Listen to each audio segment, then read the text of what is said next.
स्वागत आहे तुमचं मोरेताईंच्या रेसिपी चॅनल मध्ये।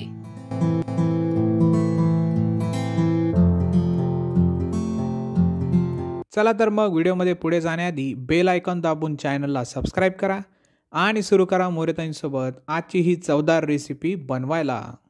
नमस्कार मंडळी, आज आपण एक नवीन रेसिपी करणार आहे, ती म्हणजे ब्रेड पकोडा। आता आपण त्याचे साहित्य बघून घेऊ। हे ब्रेड घेतलेले मी आणि हे 4 मोठे बटाटे मी उकडून घेतलेत आणि त्याला असे बारीक पण छान करून घेतलेले। आता भाजीसाठी लागणारे साहित्य बघून घेऊ आपण।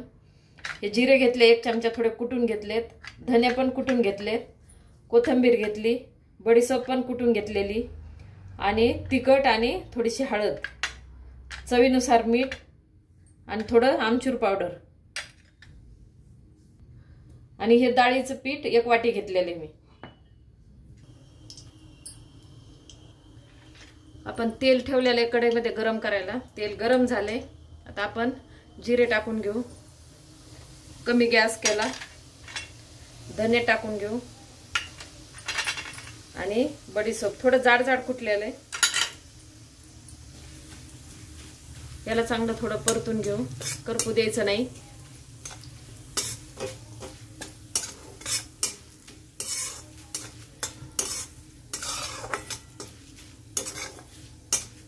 बडीशेपचा आणि धन्याचा खूप छान वास यायला लागला। आता हे आपलं परतले, आपण याच्यामध्ये आता हे तिखट आणि हळद टाकू, चवीनुसार मीठ टाकून घेऊ।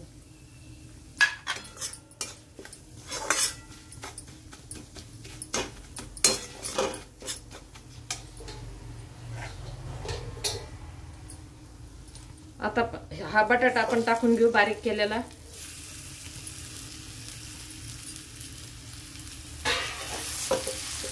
चांगला उकडेला असला तर हातानेच बारीक होते आणि असं मऊ एकदम उकडून घ्यायचा आणि हातानेच केलेले मी याला बारीक एकदम।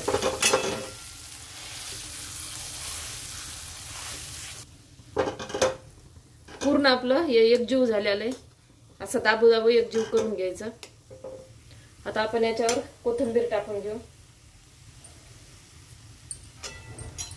गॅस बंद केला। आता या भाजीला आपल्याला एकदम थंड होऊ द्यायचंय।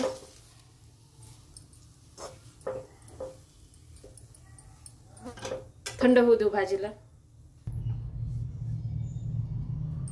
आता ब्रेड पकोडा करायचा आहे ना, त्याच्यासाठी आपण वरचं आवरण तयार करणार आहे। त्याच्यासाठी हे बेसन पीठ घेतलेले 1 वाटी। आता आपण याला भिजवून घेऊ।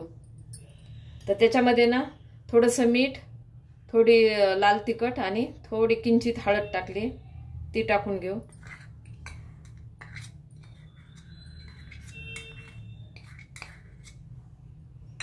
त्याला मिक्स करून घेऊ।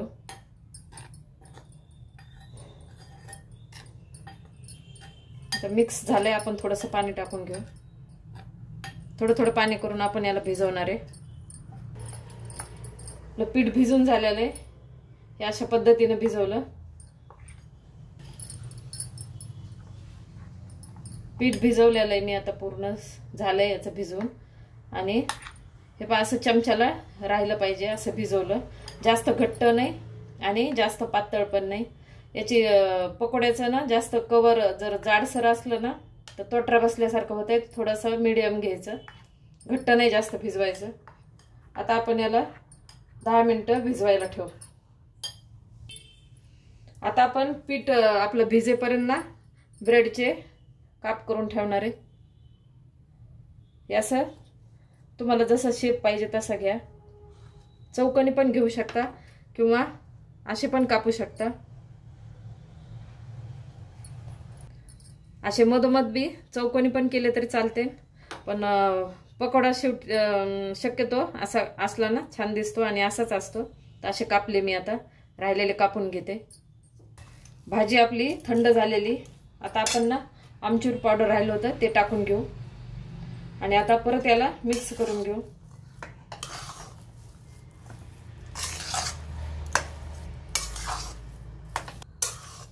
मिक्स झालेली आता हे पूर्ण।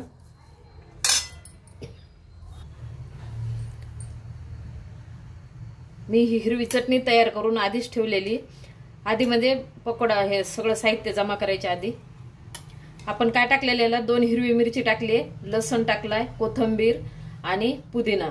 तर ही हिरवी चटणी मी तयार केली. आता आपण ही ब्रेडला लावून घेऊ.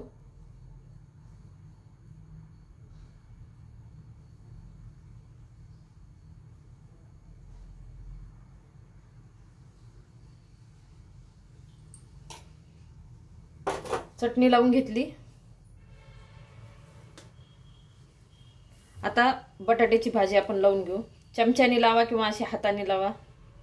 थंड झालेली त्याच्यामुळे मी आता हाताने लावून घ्यायले. आणि तुम्हाला कितपत आवडते तितकी लावून घ्या. आता मी चांगली भरपूर लावायला लागले.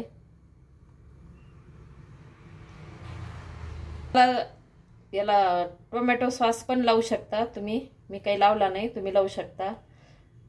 छानपैकी आता हे एक कव्हरिंग करून आपण पिठामध्ये मिक्स करून मस्त तळू. पावसाळ्याचे दिवस आहे, गरम गरम ब्रेड पकोडे खाऊ.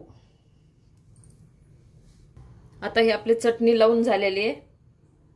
तर हे अशा प्रकारे आपण आता हा तयार झालेला आहे आपला. आता फक्त आपल्याला याला पिठामध्ये मिक्स करून तळून घ्यायचं आहे. तर अशा प्रकारे मी राहिलेले आता करून घेते. एवढे ब्रेडला मी आता हे चटणी बटाट्याची भाजी लावून घेतले, एवढे तयार करून घेतलेत. आता आपण एवढे पीठ लावून याला तळणार आहे. आता आपण हे पीठ भिजायला ठेवलं होतं, चांगलं भिजलेलं आहे. तर 10 मिनिटं म्हणले पण चांगले 15 मिनिटं झालेत. छान भिजले, फुलून आले. आपण आता याच्यामध्ये ना बेकिंग पावडर टाकून घेऊ थोडी.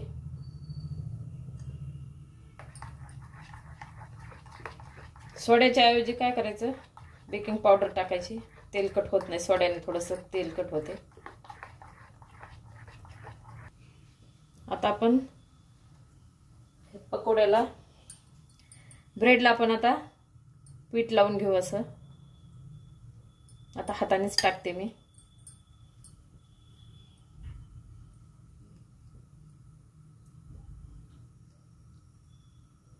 हे असं लावून घ्यायचं.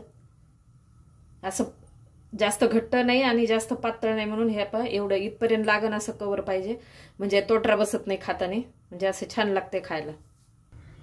आता आपलं तेल गरम करायला ठेवलं होतं, तेल गरम झालेलं आहे. आता आपण पकोडा सोडून देऊ याच्यात. फुल तेल गरम करायचं, म्हणजे पकोडा एकदम पटकन वरती तरंगून येतो आणि चांगल्या प्रकारे तळतो. तर असं तेल टाकायचं. मी एकच सोडणार आहे, कढई थोडी छोटी आहे ना.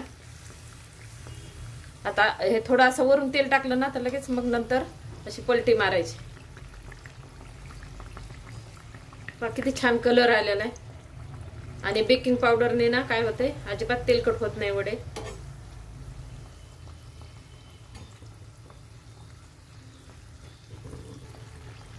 चांगलं फुल गरम करा, तेल ना चांगलं कडक गरम करायचं. आणि नंतर ना एक आपलं अंग तळून झालं ना तर मग एकदम कमी गॅस करून मग तळायचं. आपला वडा आता तयार आहे, मस्त तळलेला आहे. आता असेच राहिलेले मी ब्रेड तळून घेते.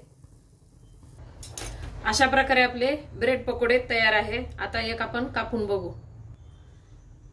आता आपण याला कापू. हे पहा, ब्रेड पकोडा एकदम छान झालेला आहे.